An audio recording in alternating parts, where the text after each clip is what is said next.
Viral at usap-usapan ngayon sa social media ang ginawang pambubugbog ng ex-boyfriend ni Carla Estrada na si Jam Ignacio sa kanyang fiancé na si Jelly Au. Ipinost mismo ni Jelly sa kanyang Facebook page ang kanyang mga larawan matapos bugbugin ng boyfriend. Makikita na maga ang mukha nito at may mga bakas pa ng dugo sa kanyang ilong at bibig. Happy Valentines? Ina mo Jam Ignacio, mapapatay mo ko. Wala akong ginawang masama para ganituhin mo ko. Halos mamatay ako sa ginawa mo. Papakulong kita, ang galit na captions ng dalaga. Nagsalita na rin ang kapatid ni Jelly na si Joe Au at Ania sa kanyang post. Bigla na lang pinagsasapak. Binugbog habang pauwi ate ko.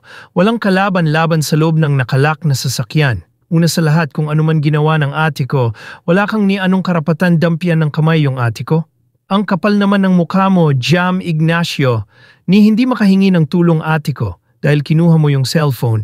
Buti na lang hindi nabasa yung RFID sa toll at nakasigaw yung ate ko pagbaba ng bintana at nakahingi ng tulong sa teller sa toll gate.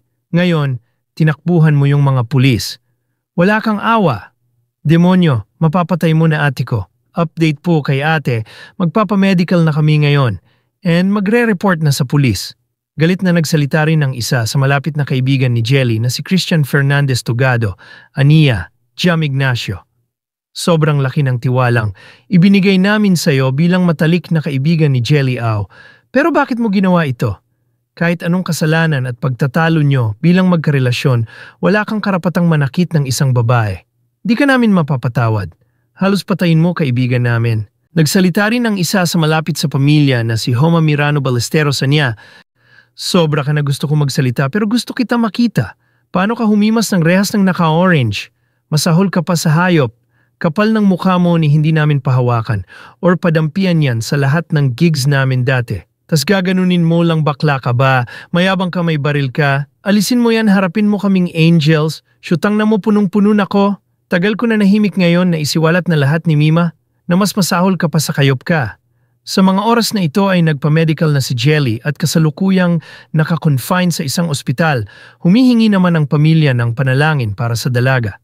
Samantala, bago maganap ang bugbugan ngayong araw ng Miyerkules, Pebrero 12, ay nakitang masaya pang magkasama ang dalawa habang nagpapamanicure si Jelly.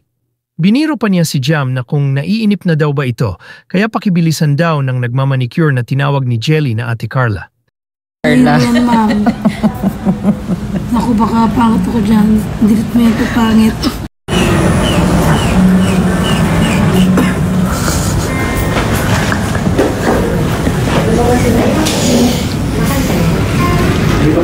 November 2024 ang ma-engage ang dalawa.